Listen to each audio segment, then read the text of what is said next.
But yeah, like I mentioned before, I might, next time round, I'll get a chance, I might do a bit of a breakdown on my own Cleveland, my supercharged Cleveland, which is this bad boy right here that you're staring at. And we'll just go over, I'll just go over with you guys, you know, the combination and, you know, the power it made on a couple of different boost settings. And, you know, this thing now is 13 years old and it's still going. I haven't, you know, touch wood, I haven't touched nothing on it, hasn't missed a beat. Right now, it's been on this for years. It's on its street mode. It's actually been dynoed in this configuration. So with that pulley, it makes 7 PSI and it runs on genuine pump gas. You know, no E85, none of that crap, no race fuel the way it is here, just genuine pump gasoline. And you know, it's ran 940 at 148 in this configuration. And I did race it with a pulley change. You guys have probably seen that on my previous videos and descriptions. With the pulley change, it made 12 PSI and it went 9.1 at 151 mile an hour. And we ran race gasoline on that, C16, just to be safe. Didn't probably need it, but you know, we ran that anyway.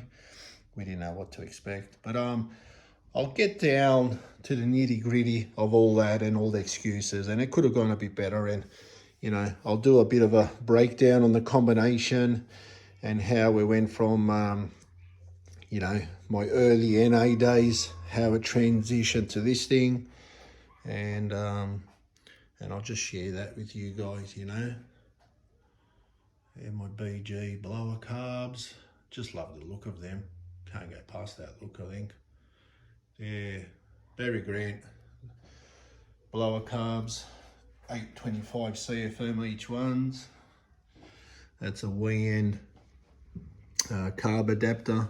It's got a bit of a plenum going on there. So I like to, you know, I think these blown thin carburetor things, they need a good adapter with, you know, a bit of a plenum going on. I don't really like those flat plate things that are sold out there, that cheap and nasty stuff.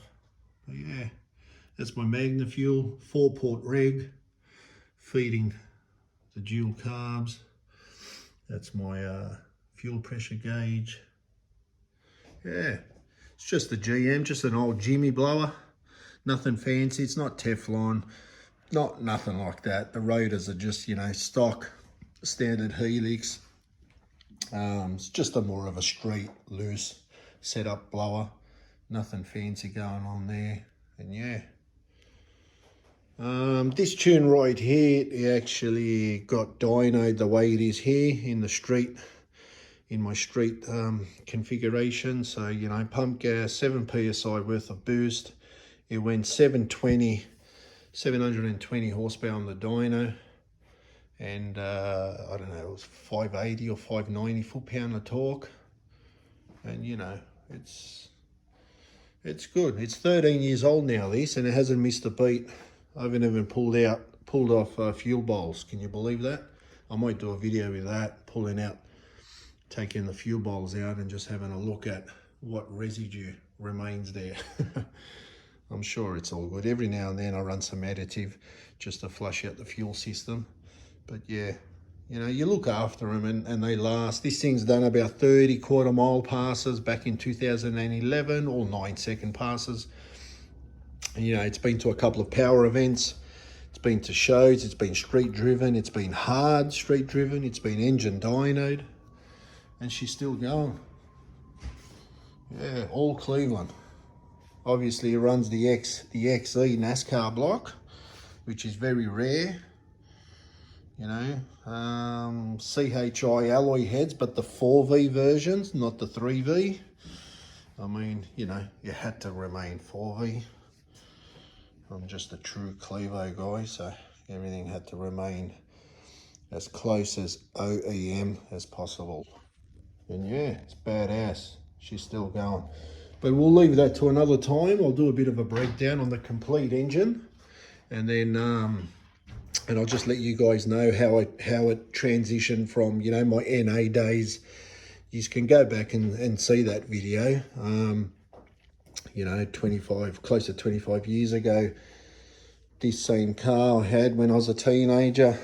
It was running in the 10s NA, 351 4V, straight up 351 cubic inch.